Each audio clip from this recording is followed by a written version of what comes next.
They say betrayal cuts deepest when it comes from blood. I always thought that was just something people said in books, until I found out my sister was sleeping with my husband.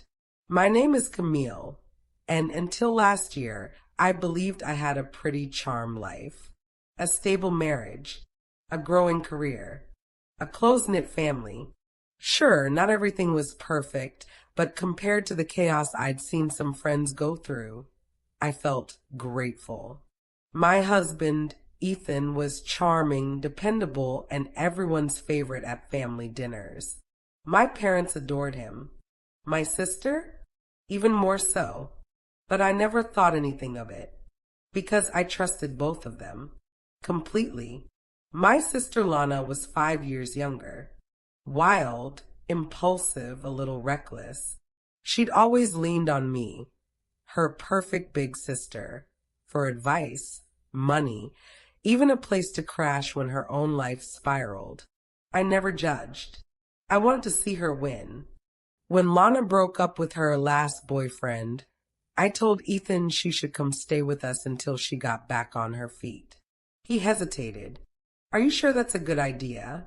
I thought he was being selfish. I insisted. She's family. So she moved into our guest room. For 2 weeks that turned into 2 months. At first, it was fine. She helped with chores, kept me company when Ethan worked late, and we'd watch movies like we were teenagers again. She even started making dinner on the nights I worked late at the firm. But then, little things started to feel off. It started with Ethan getting quieter, less affectionate, always on his phone. When I asked if something was wrong, he blamed work stress. I believed him because I had no reason not to. Then I noticed Lana started dressing up more, even if she wasn't going out. At first, I thought it was just her trying to feel confident after a breakup. But I couldn't shake the feeling she was being extra flirty around Ethan. One night, I came home early from a client meeting. I walked through the front door and heard them laughing in the kitchen. It wasn't just laughter, it was intimate. Close, like they were in their own little world. The moment I stepped in, silence. They both looked up like deer caught in headlights.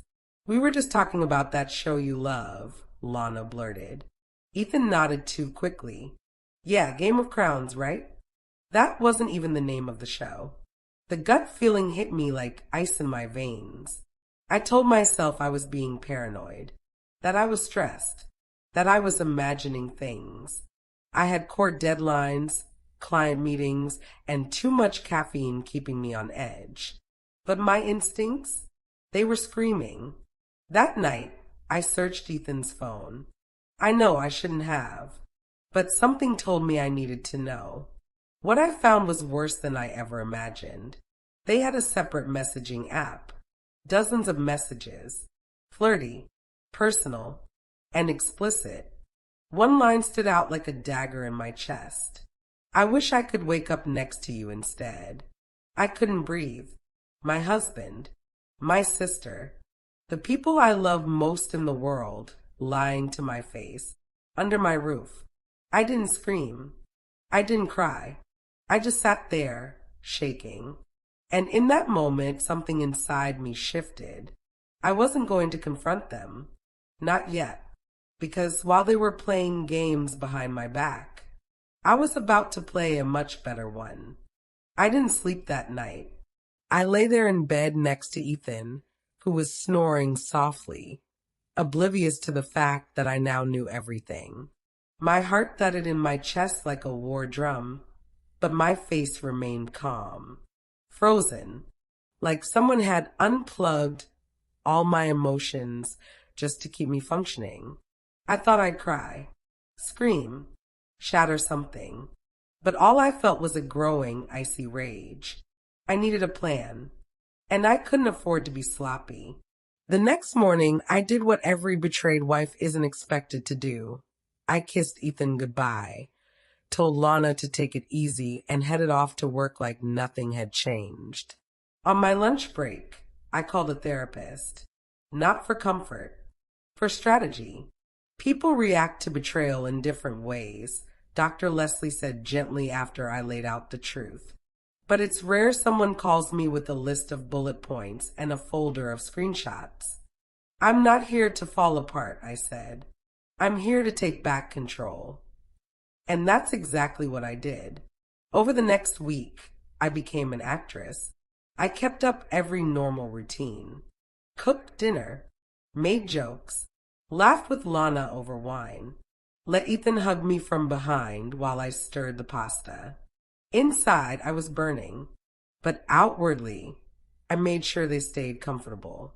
Because people only let their guard down when they think you're still in the dark. Meanwhile, I started documenting everything. Photos of their messages, times they were alone in the house. I even set up a discreet security camera in the living room under the guise of feeling unsafe after a fake story about a neighborhood break-in. They didn't suspect a thing. One night, Lana left her unlocked tablet charging in the kitchen while she was in the shower. My hands trembled as I picked it up and opened the messaging app they used. I scrolled back weeks, months, and then I saw it. They'd been sneaking around for over a year.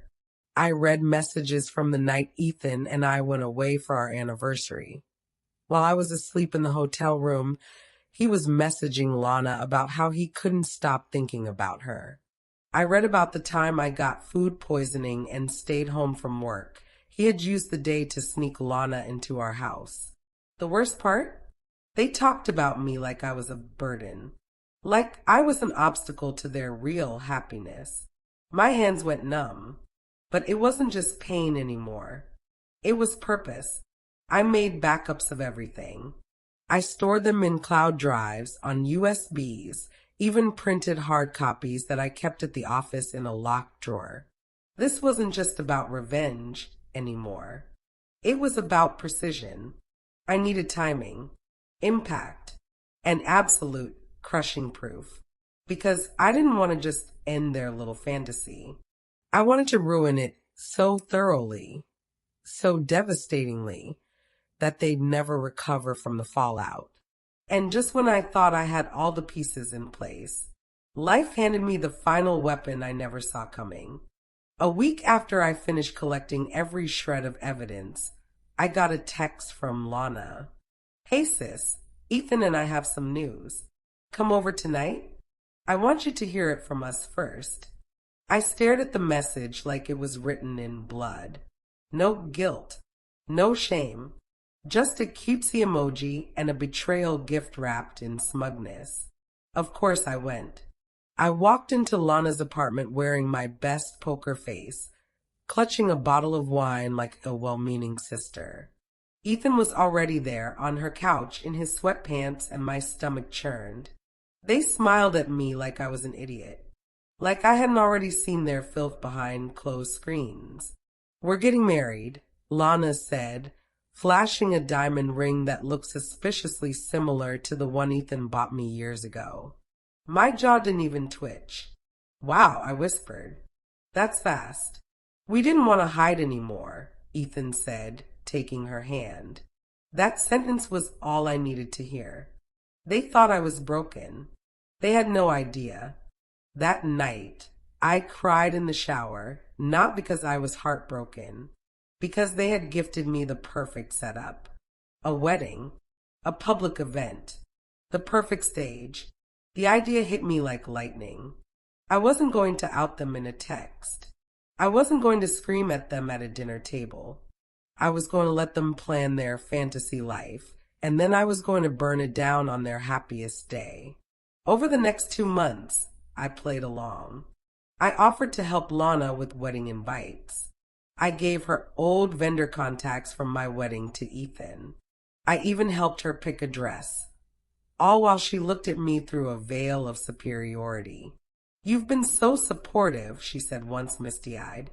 "I know it was hard at first, but you're handling this like a queen." "Thanks," I replied. "I just want you to be happy." She didn't notice the way I clutched the receipt for her non-refundable catering deposit in my purse. Then came the real jackpot. Lana asked me to be her maid of honor. She stood there in a boutique, trying on gowns, completely unaware of the hurricane brewing behind my calm smile. I'd be honored, I told her. And I meant it, because I was about to give the most unforgettable performance of my life.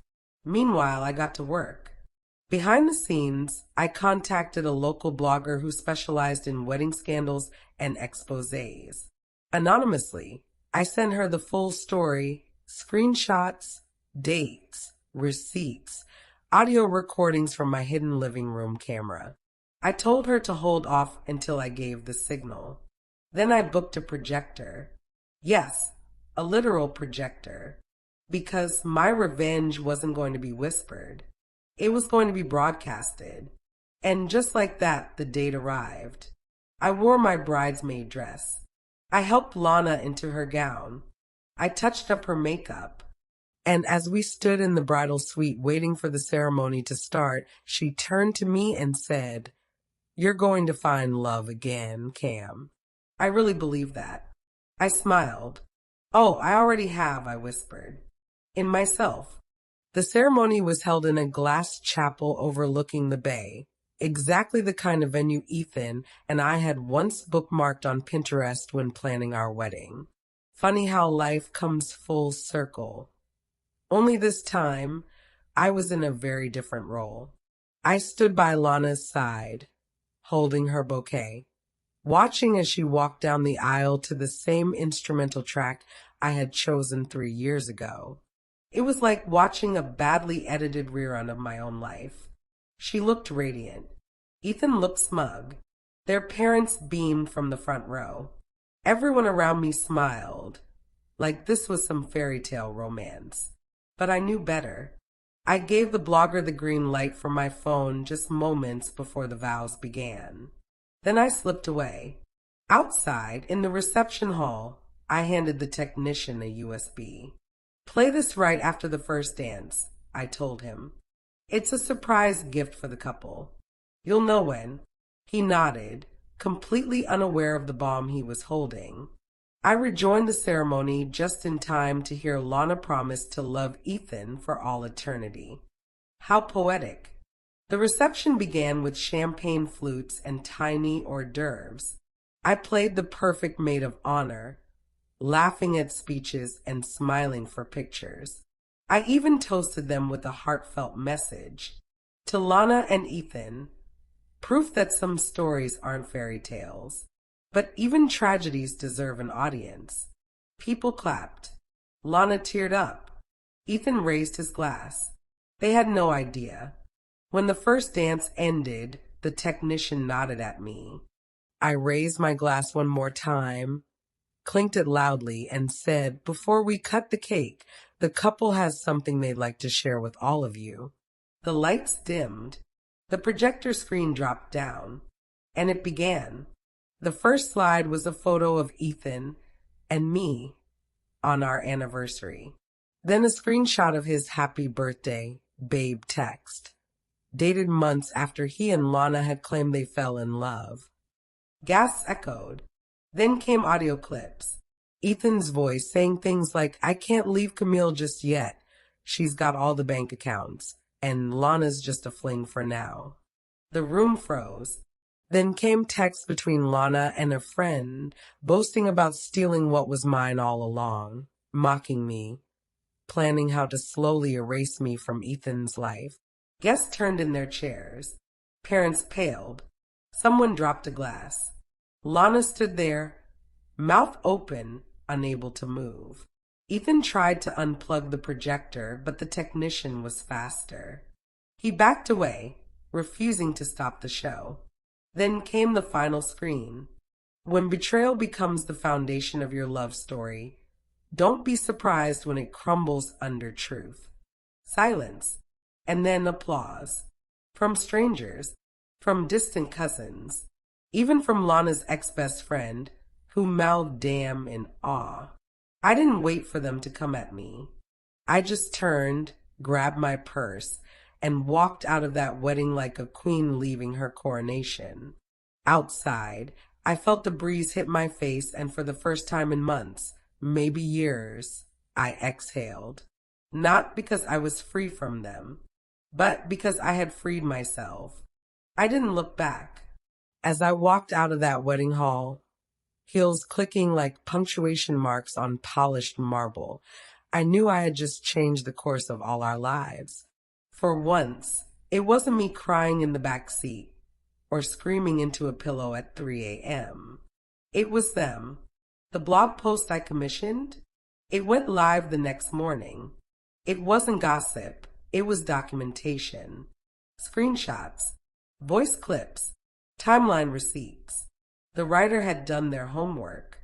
She pieced together Ethan and Lana's affair with surgical precision, painting them not just as cheaters, but as manipulators. It blew up. People online were furious. Women from every corner of the internet reposted it with captions like "Stay strong, Camille," and "You're not alone." Within hours, it trended on Twitter. My inbox exploded. Some called me savage. Others called me a hero. But what struck me most were the quiet DMs from women I didn't know. "Your story gave me courage. I've been living with a lie too. Thank you. You reminded me I deserve better. I thought I was the only one who got betrayed by family like that." And just like that, my pain had purpose. As for Ethan and Lana, they disappeared, deleted social media, canceled their honeymoon. Rumor was Lana went back to her parents' house after someone egged her car. Ethan lost 2 business partnerships when the article revealed he'd used our joint savings to fund trips with her. Karma doesn't knock. It walks in loud. But I didn't gloat. I didn't need to. My healing came in quieter ways. I started writing again. Personal essays about self-worth, betrayal, and how women rebuild. A small online magazine picked up my first piece. Then another.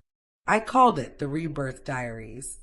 Cheesy, maybe, but it was mine. Then came an email from a podcast host. She had read my essay. "Would you come on and share your story?" I hesitated. Going public again felt risky, but something in me said do it. That episode ended up being the most downloaded one that month. People weren't just interested in drama. They were starving for stories of survival. A few months later, I gave a talk at a women's leadership event. I told my story not as a victim, but as a woman who refused to let pain become her identity. I said, sometimes healing looks like rebuilding. Other times, it looks like walking out of your sister's wedding after showing everyone who they really are. The room stood up and clapped. I didn't cry. I just smiled. 6 months passed. The seasons changed, but I had changed more. I had gone from the woman who thought love meant sacrificing yourself to someone who understood that peace is the loudest revenge of all. I moved into a new apartment. Smaller, quieter. My own. No ghost memories of Ethan's cologne on the couch.